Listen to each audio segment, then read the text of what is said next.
All right, so welcome back, everybody. This is going to be our last set of notes for the first semester.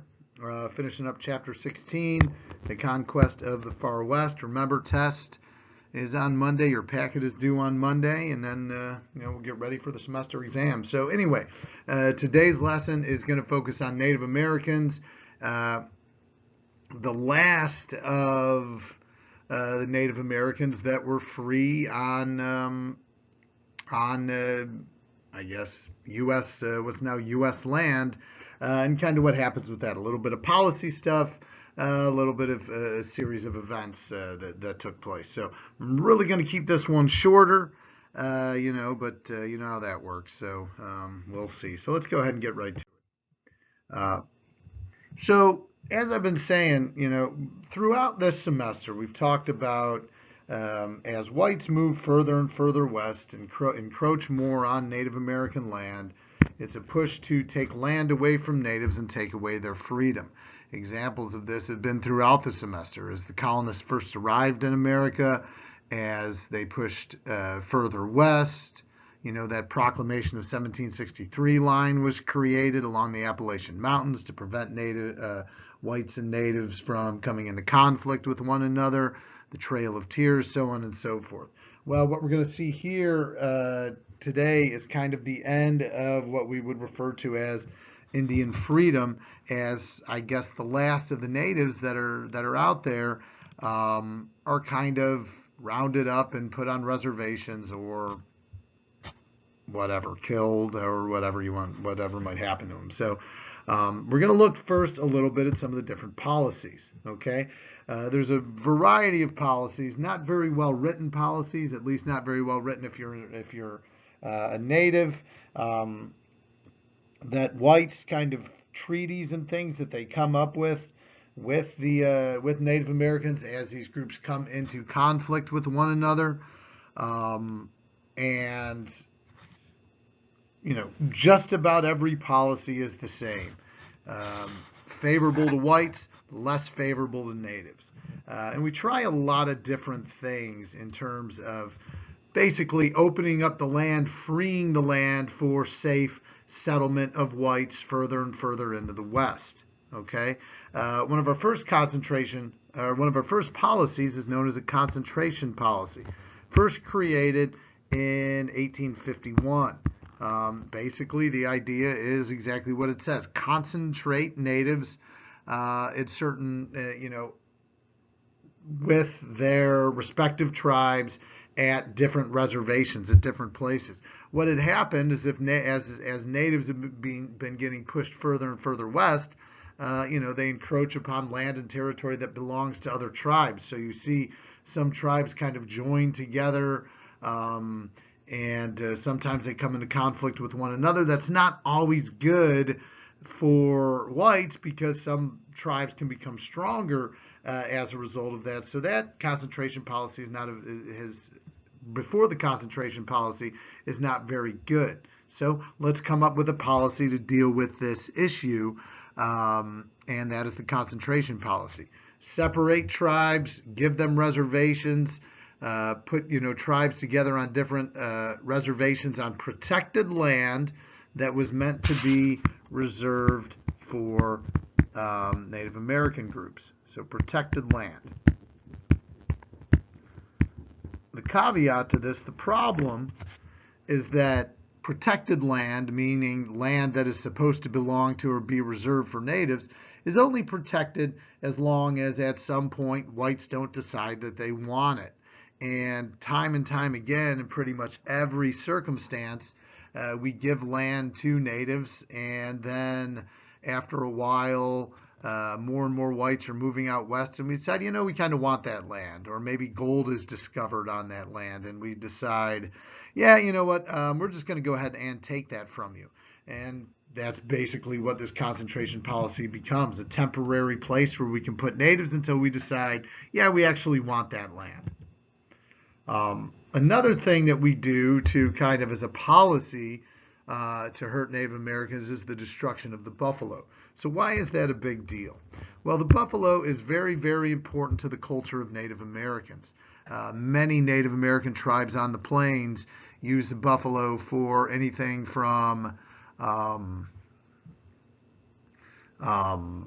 for most importantly spiritual purposes, medicinal purposes, tools. They use the bones for tools. They obviously use it for food. They use it for clothing. The buffalo is a key part of the culture of natives. So to take that away would be like if all of a sudden the government in the United States came up with a policy and said nobody could have cell phones. Okay, that is a big part of your life and your existence that's kind of being stripped from you. So one of the policies was, you would basically try to kill off as much of the buffalo population as you could to hurt these Native American tribes. Hunters would be paid like bounties and stuff for killing buffalo, and buffalo hunts would be big. And yeah, Native Americans killed buffalo too, obviously because they were so important to their culture. But the hunt of the buffalo was also a really important cultural piece for natives. So just to blanketly kill them is something that was just really destructive to the Native American culture. Okay, so the other big thing that ultimately happens is another white tribal policy comes in 1887, the Dawes Severalty Act, which we are going to call, super important AP point, number 18. I told you there's a lot of them in this chapter. So basically, the Dawes Act is an attempt to promote assimilation amongst Native Americans. Okay, assimilation, of course, is to force your culture on another group of people. And like it says down here, the AP loves to ask questions about the Dawes Act, so that's why we're going over it, and that's why it's a super important AP point. So basically, what the Dawes Severalty Act, Severalty, Severalty,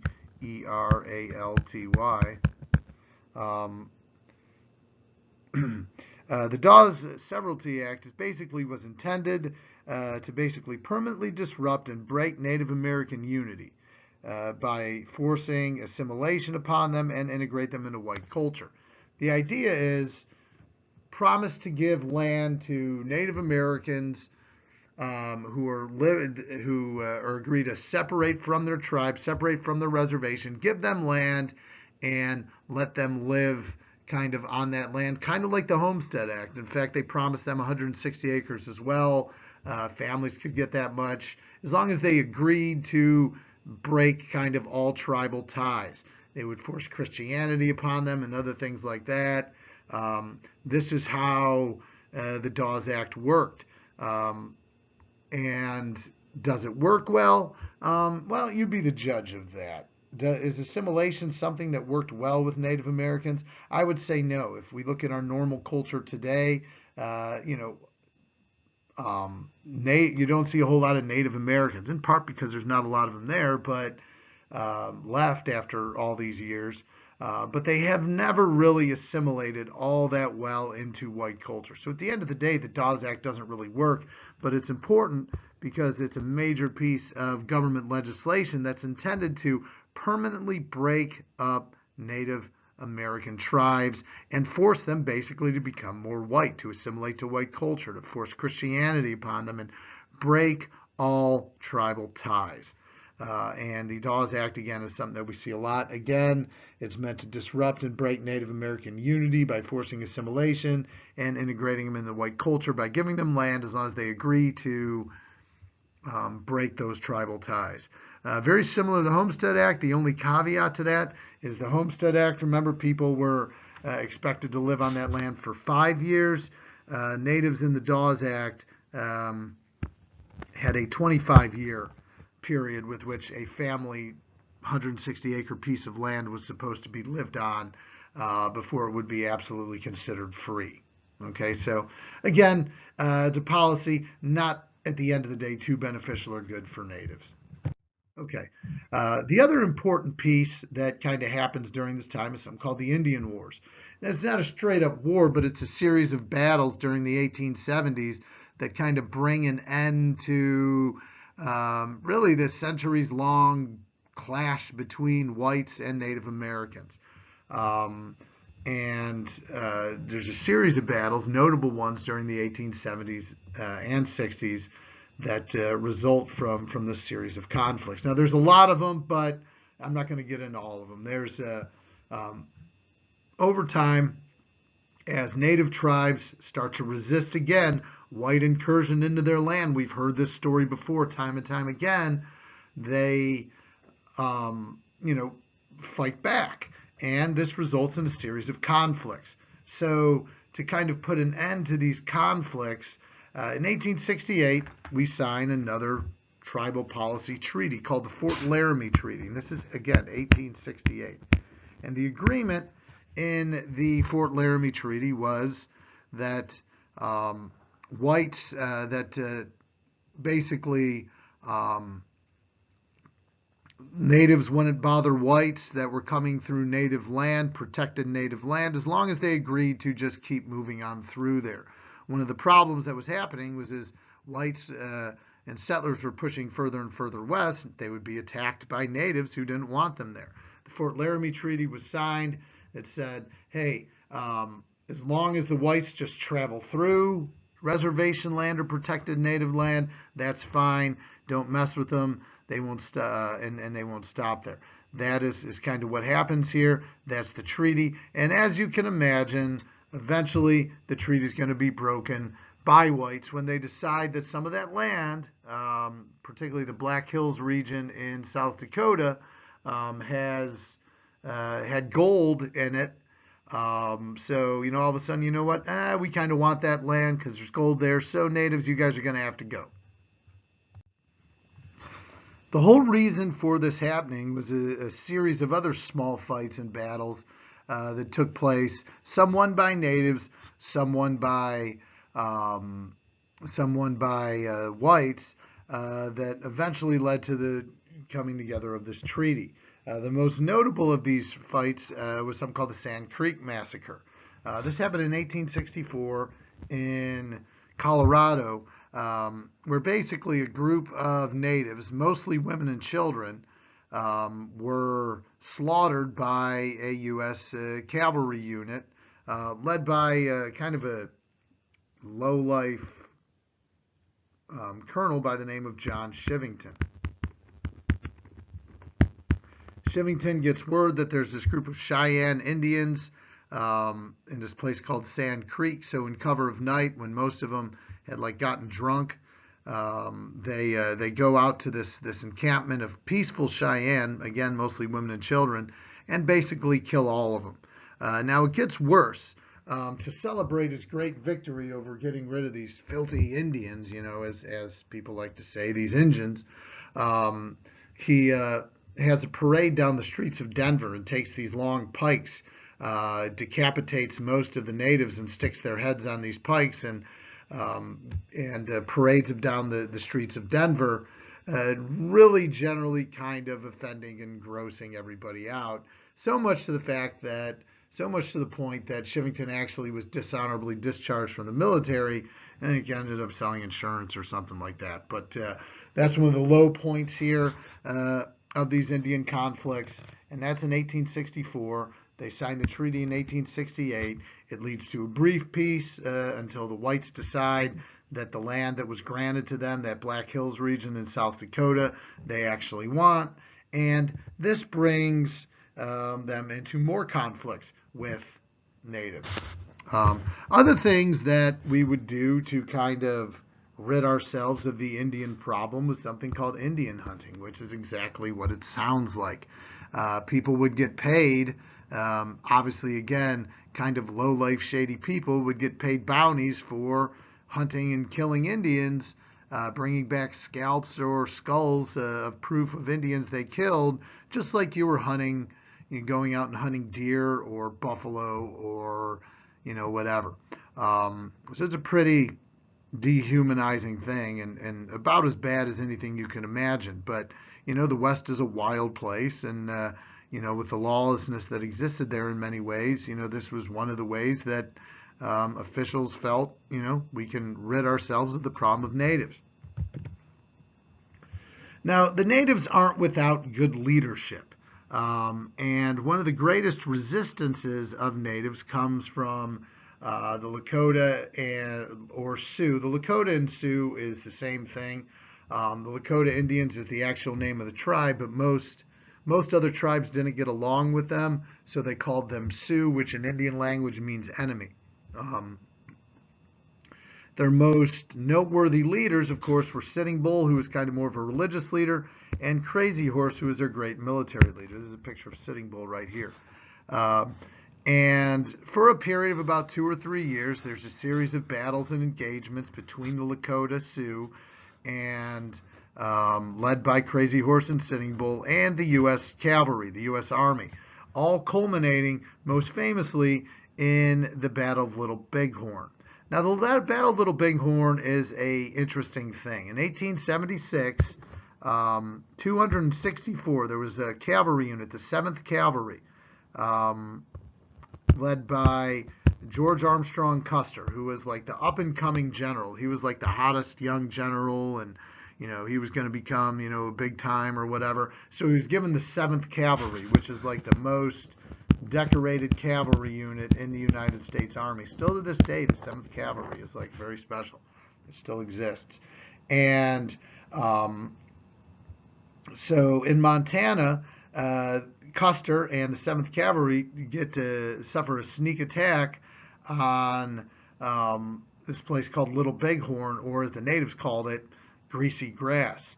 And Custer and all 264 of his men are killed here.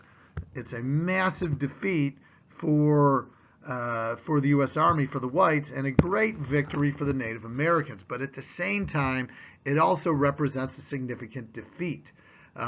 Because what do you think is going to happen after the natives, the word gets around that the Sioux, the Lakota, had this great victory over the Native Americans, the Sioux had this great victory over the U.S. Army. What do you think is going to happen, right? Well, the U.S. Army is going to double its efforts to defeat the Sioux and defeat all Indians that are still free and out there. So what you would imagine would happen, happens. The U.S. increased their efforts, and within a few years, within a year really, Sitting Bull is captured, Crazy Horse is killed, and most of the free or wild Indians, as they called them, that are out there on the plains and other regions of the country are kind of captured and put on reservations, or, in worst cases, obviously killed in battle. Not every native group resorted to violent wars and fighting. There are examples of leaders that tried to pursue rights for their people through the use of diplomatic means, through use of the U.S. government. One example of this is Chief Joseph. Chief Joseph is the chief of the Nez Perce, and they come from like Idaho, Washington area, and there's a long, not really battle. There's a couple battles, but basically the army is chasing the Nez Perce around. Eventually they catch them, and Chief Joseph surrenders as long as the U.S. government agrees to, after a period of time, let them return to their tribal ancestral lands of Idaho and Washington. The government says okay, but of course backs out of that deal. Chief Joseph later becomes the first Native American to argue before Congress when he goes to, again, argue to let the people return to their lands. Now, he dies before they're ever able to do that, but eventually the Nez Perce, early in the 20th century, are given the right to return to their ancestral lands in the Pacific Northwest. So, again, you have dueling kind of concepts of how to deal with whites. Sitting Bull and Crazy Horse decide that war and violence and fighting is the best means, and they have some successes, though ultimately it ends up in failure. Chief Joseph uses the apparatus of the U.S. government and eventually finds some success with that. Now, the last kind of major event of the Indian Wars happens in 1890. It's called the Sand Creek Massacre. So with all the natives now by about the mid-1880s on reservations, they start this kind of tribal ritual called the ghost dance. And the ghost dance was meant to bring back the buffalo, meant to bring back, get the whites, to make the whites go away and give them their lands back.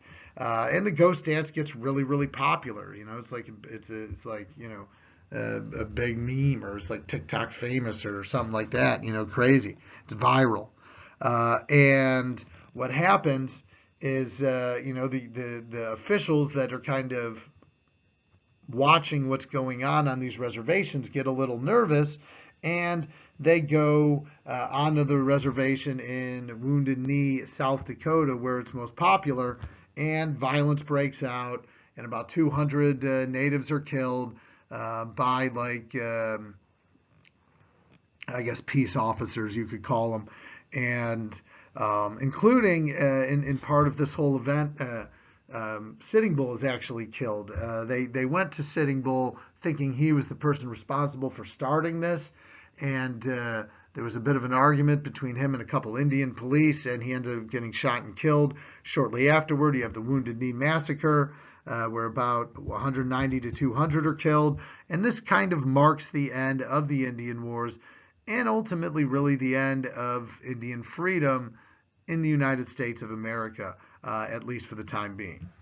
Okay, so what is the bottom line for Chapter 16? The settlement of the West is the culmination of a nearly century-long effort of manifest destiny that helps define America during the 19th century. Native Americans are now gone from impeding on our national progression, and the country has become a patchwork of regions that represent unique economic contributions.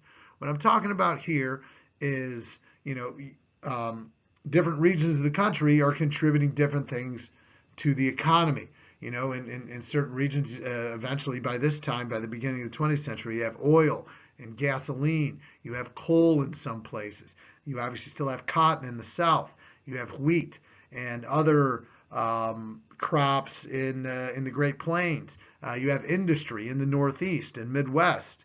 You have cattle ranching and farming in other places, and timber, especially in the Pacific Northwest, becomes a great place for timber. Fishing and stuff like that becomes also big in the Pacific Northwest and along both coasts. So we've got this patchwork of different regional economies around the country, and the lower 48 essentially are complete here as the whole territory that is now the continental United States of America is ours and is settled. And with the exception of Arizona, which isn't quite a state yet, we're at 47 states, so we're almost done. Okay, so you notice throughout the entirety of the 19th century, we really focused on America and very little about what America did internationally. What you're going to notice, especially in the second semester, is a lot of the stuff that we talk about has implications outside of America for the whole world, right? If you think about foreign stuff this semester, we really haven't talked about anything since the Monroe Doctrine, okay? And we haven't really done anything since, say, chapter, when was that? Like chapter 8, okay? America's been largely focused on itself, its own growth, but now that the 20th century, we're now a world power, right?